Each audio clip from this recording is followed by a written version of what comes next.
करताना आपल्याला काही प्रॉब्लेम येतात बरोबर ना, छोटे छोटे प्रॉब्लेम असतात, मग ते आपल्या लक्षात येत नाही. मग आता तुम्हाला जर समजले तर तुम्ही ते पटपट पटपट समजून घेऊन पुढचं वाचू शकता बरोबर ना. म्हणून ते आत्ताच आपण लक्षात घेऊया. त्याच्यासाठी मी ट्रिक्स देत राहील. Silent letter tricks. Silent letter tricks. Silent म्हणजे काय, ते लेटर म्हणजे अक्षर होय ना, असतं स्पेलिंग मध्ये, परंतु ते गप्प बसलेलं असतं. कसं असतं, गप्प बसलेलं असतं. आपण आहोत याची ती जाणीवच करून देत नाही. मग असं सायलेंट लेटर कोणती कोणती येतात बघा. तर silent K before N. N च्या आधी जर के आला तर त्याचा उच्चारच केला जात नाही, तो गप्पच बसून राहतो स्पेलिंग मध्ये. समजलं कसं गप्प बसून राहतो बघा. नाहीतर तुम्हाला माहितीये ना, तुम्हाला सांगितले बाबा के असेल तर क म्हणायचं, एन असेल तर न म्हणायचं असं आपण सांगतो. पण इथे एनच्या आधी जर के आला तो असा गप्पच बसून राहतो, अजिबात आवाज करत नाही. म्हणजे काय करतो, मग आता ह्या स्पेलिंग मध्ये बघा KNEE. काय स्पेलिंग आहे, KNEE. याचा स्पेलिंगचा उच्चार कसं करणार तुम्ही, नी करतो आपण उच्चार. काय करतो त्याचा, नी करतो. पण क आहे म्हणून क नी करतो का त्याचा उच्चार, नाही. नी करतो का, नाही. सरळ सरळ नी म्हणायचं. काय म्हणायचं, नी. आता दुसरा शब्द बघा KNOW. वाचा बघू. KNOW. उच्चार काय केला, नो केला. पुढे KNISE. काय उच्चार केला, नाही.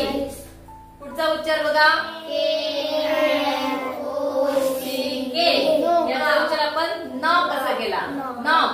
कनॉक म्हटलं नाही आपण, त्याला काय म्हटलं, नॉक. कोण गप्प बसला ह्याच्यामध्ये, के गप्प बसला. इथे कोण गप्प आहे, के. इथे पण के, इथे पण के. पण त्याच्या लक्षात आलं का तुमच्या, एनच्या आधी के आलाय प्रत्येक ठिकाणी. इथे पण एनच्या आधी के आलाय, एनच्या आधी के आलाय. म्हणजे बघा silent K before N. Before N आहे, पूर्वी आहे. एनच्या आधी आहे, पूर्वी आहे. इथे पण एनच्या पूर्वी के आहे, इथे पण एनच्या पूर्वी के आहे. मग हा के आहे तो आपण उच्चारायचा नाही. कधी लक्षात ठेवायचं, एनच्या आधी जर के असेल तर क चा उच्चार करायचा नाही. तर कशाचा उच्चार होणार आहे, न चाच उच्चार होणार आहे. म्हणून इथे बघा नी म्हणा, उच्चार करा, याचा उच्चार करा, नो, नाही, आणि समजलं. नी म्हणजे गुडघा, नो म्हणजे आपल्याला माहित असते, नाही म्हणजे सुरी. त्याच्यानंतर नॉक म्हणजे असं नॉकिंग करतो ना आपण, टक टक टक. आणि नॉट म्हणजे गाठ मारलेली असते. काय असतं, गाठ मारलेली असते. Silent be after M. काय आहे इथं, सायलेंट बी आफ्टर एम. आता कोण सायलेंट आहे, कोण गप्प बसलेला असतो तिथे, बी. बघतो पण तो बोलत नाही. तो आपल्याला दिसतो पण तो बोलत नाही, तो गप्प बसून राहतो.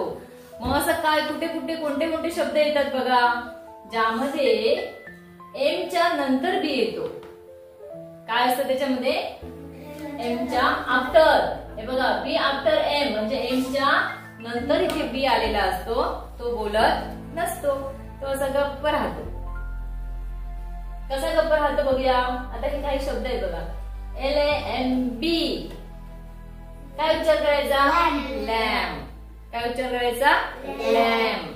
ब चा उच्चार केला का, नाही केला. लॅम्ब म्हटलेलं नाही. Lamp. COMB, comb. COMB, com.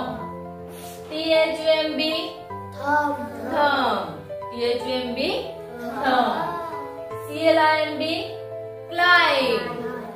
Climb इवर अनुस्वार आहे. काय म्हणायचं इथं, क्लाइंब. आणि BOMB, बॉम्ब. काय उच्चार करायचा, बॉम्ब. आता कोण इथं सायलेंट राहिले, बी सायलेंट आहे. कोण सायलेंट आहे या ठिकाणी, बी. तो आपल्याला दिसतो पण तो बोलत नसतो. हे अक्षर शांत बसलेलं असतं पण त्याच्याशिवाय स्पेलिंग अपूर्ण असतं. ते स्पेलिंग मध्ये पाहिजे.